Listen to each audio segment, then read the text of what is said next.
Mheshimiwa Gavana wa Machakos, Madam Wavinya Ndeti, distinguished leaders, Bishop Norman Kingo and the team, the clergy who are gracious to present these young Kenyans before God, wazazi wote, mabibi na mabwana, program facilitators. It is obviously a matter of good and great honor for me to stand before you today and to be able to celebrate not only your achievements, but also the success of one of Kenya's greatest transformations, devolution.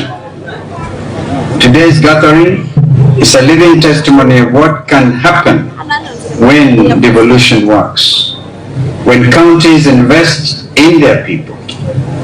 This celebration, therefore, is bigger than the mere presentation of certificates. It is, I believe, a living testimony of what happens when devolution meets empowerment. I choose to make this written statement because this is the first such event, so it will go in history, because if I speak of the CAF, which I intend to do, I will juxtapose my remarks with some off-CAF remarks in order to bring this matter to where I believe it should be. Dear friends, the power of devolution lies in its ability to bring government, opportunity, and hope closer to the people. Before 2010, much of our country's progress was decided in Nairobi. When we promulgated the new Constitution of Kenya on August 27, 2010, key among its most definitive and deliberate pillars was devolution, ungatuzi. We were clear that we needed to address deep-rooted challenges that had persisted since our independence, including marginalization, inequality, and the over-centralization of power and resources in Nairobi. Thus, with devolution, every county, including our beloved Machakos County, was given the authority, a measure of resources, and the responsibility to shape its own future. I heard what Deputy Governor Francis Mwangangi said, and it is actually a matter of great acceptable that while the national government enjoys 85% of the total Kenyan budget, only 15% goes to counties. 15%. A lot of you, or some of you, remember that I was a co-chair to the famous, or is it not famous, NADCO, National Dialogue Committee, and we even upped it to minimum 20%. But now Governor Francis Mwangangi is telling us it's gone down to 9%. Completely, a complete reversal of what the people of Kenya intended to do through Ngatusi.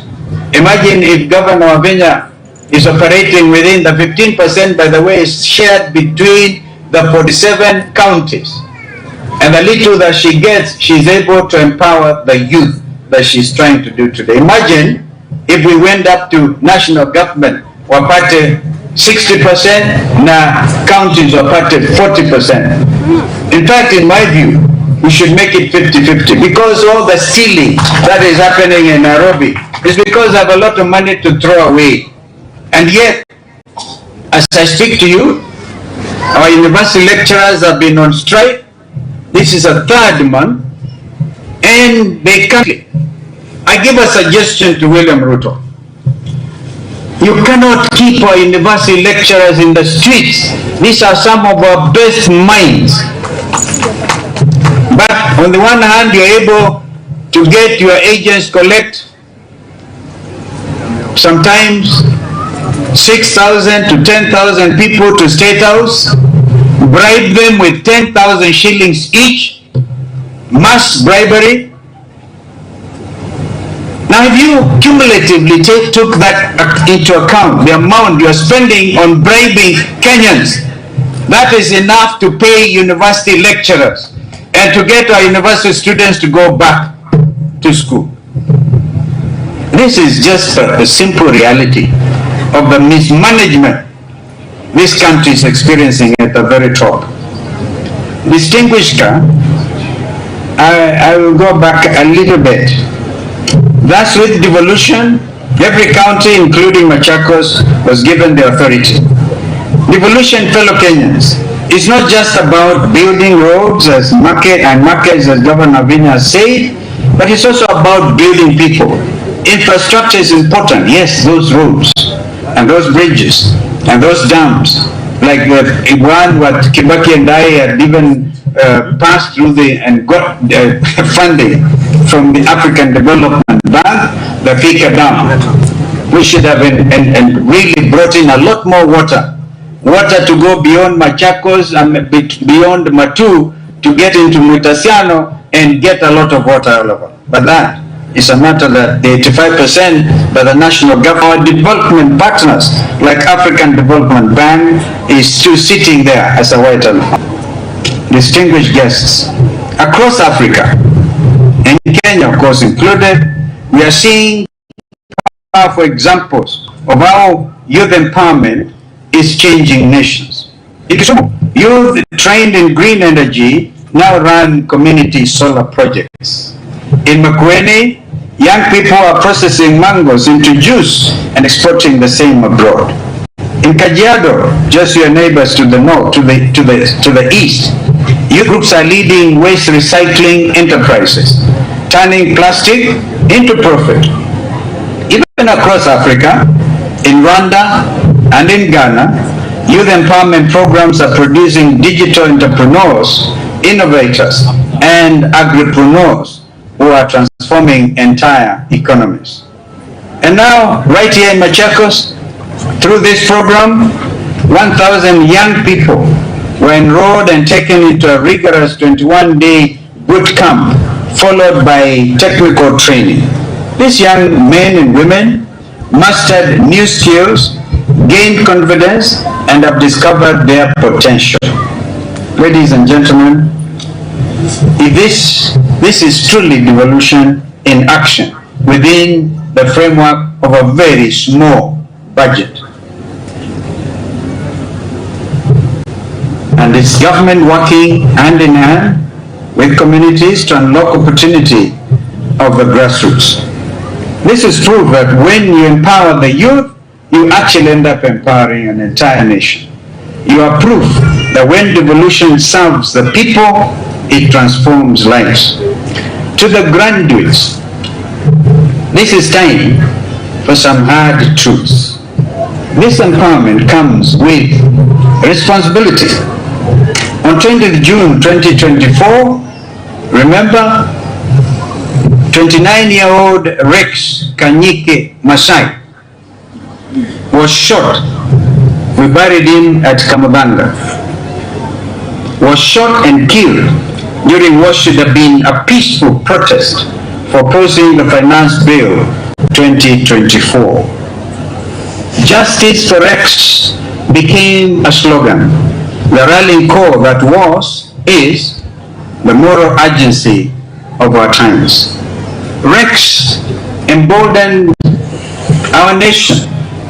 His death galvanized all people across all sectors of our nation, fed up with the status quo, asking only for transparency, equality, and respect of the rule of law by those who hold the instruments of power. Rex asked for opportunity. His score was met with police bullets, not the future anymore. You are the now. You stand on the shoulders of Rex Masai, Kenyans, whose names are forever immortalized in our third, and I dare say, final liberation struggle, and their sacrifice should and will not be in vain. You now carry the torch of progress.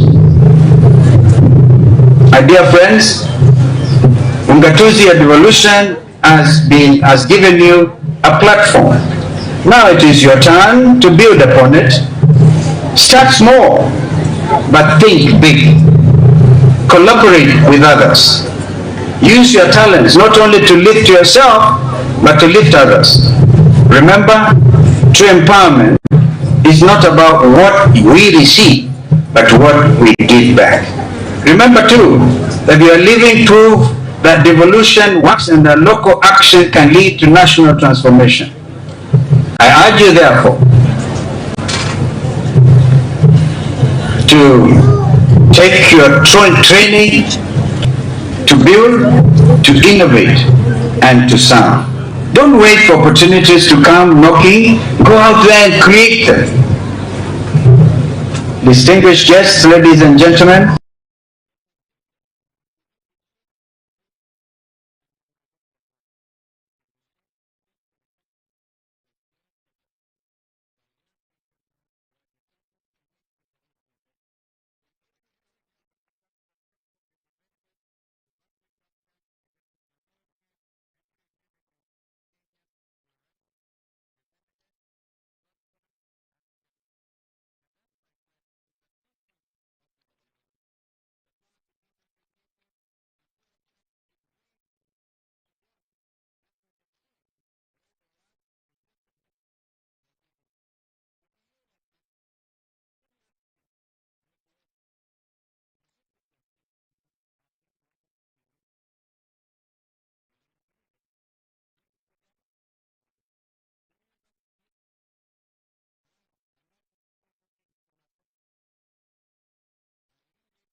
amwekatele mwenu ndo na wiva. I like Mubangoni. He gave a true interpretation to William Ruto. When in Kitui, alisema, what is this thing unasema vo mwenda beto? I like what Mheshimiwa Munyaka told William Ruto. Vo mwenda beto means you, William Ruto, will be one term.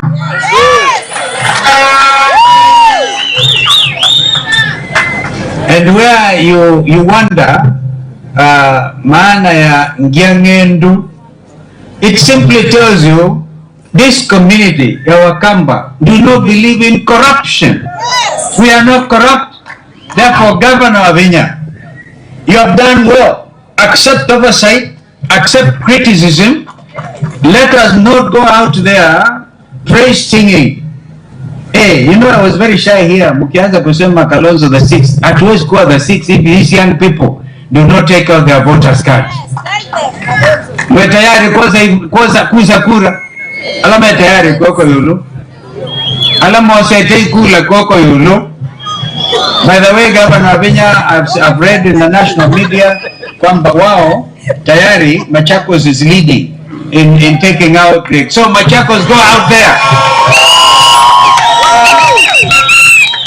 That is your weapon to reclaim the dignity of Rex Masai. Yes. If you don't want Masai to have died in vain, chukueni yukura, make this administration which has failed, and I have no hesitation to tell you it has failed, make it absolutely one term. And it is not a cliche, it is now becoming a true vision of every Kenyan who cares about the future of this country. Just look, for example, William Ruto has given orders to now clear the little forest cover we had in Masai Mao, for example, one of the most important water towers, which actually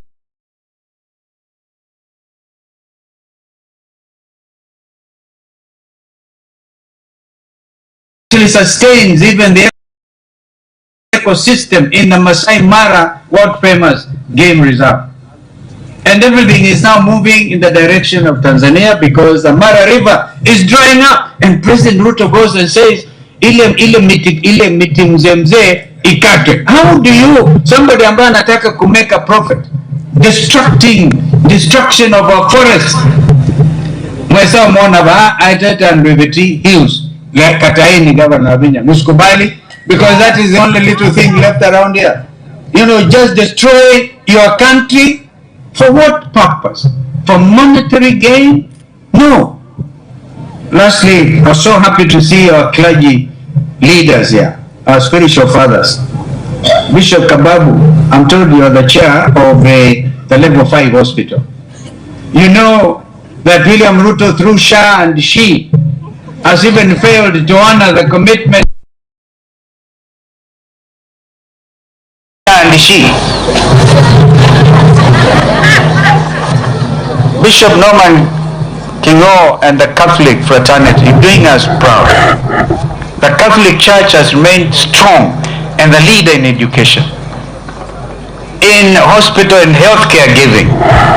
When we laid Bishop Kyoko to rest at the cathedral here, because I was there, then we named Bishop Kyoko Hospital.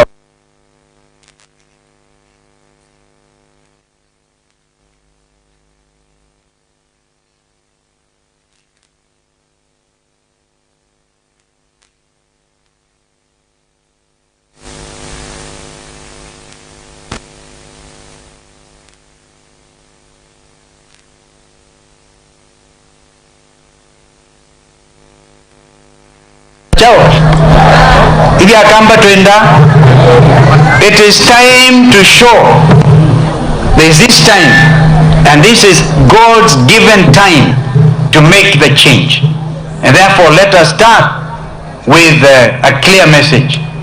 I know we are next to Mumbuni North, Mheshimiwa Munyaka, niko kuli andumai tuko andaya Mumbuni North. Tafadhali kivela Wiper Patriotic Front ikaimokiosa hiyo na agachagwa na anatembea na Matiangi na umealange mazi Kalonzo we mwake vela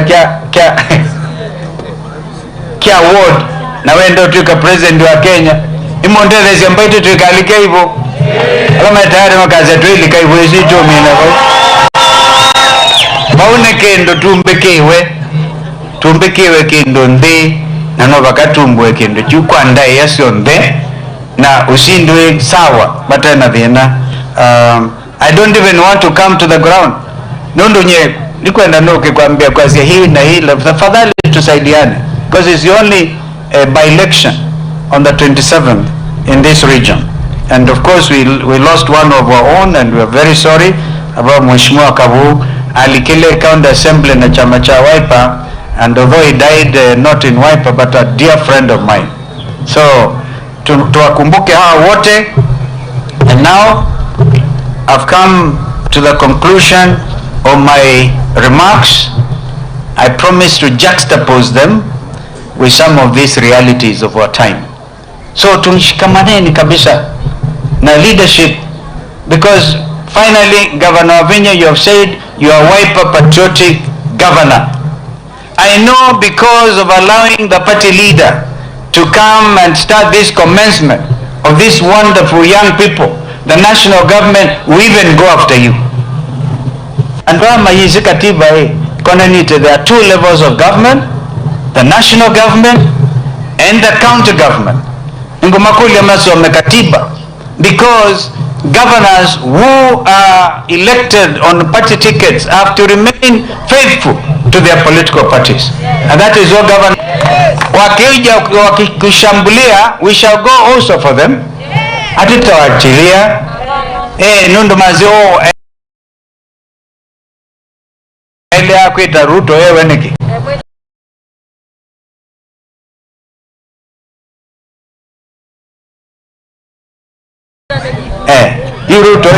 Ruto is majority leader with the county of Bishop wa AIC.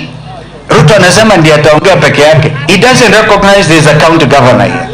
Yani madharau mengine tutakataa kata. Inyi mwe tayari? Inyi mwe tayari?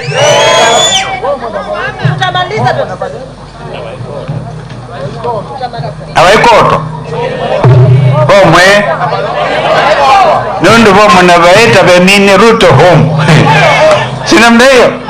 Na kuna ubaya. It is normal.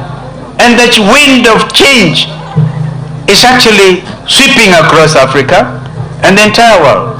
Because these young people simply want transparency. They don't want leaders who steal from them. If you steal from your own people, you are stealing their future. So I said we are going to make this country, get it back, prepare it for this future generation, because it is our duty to do so. Therefore, long live Machakos,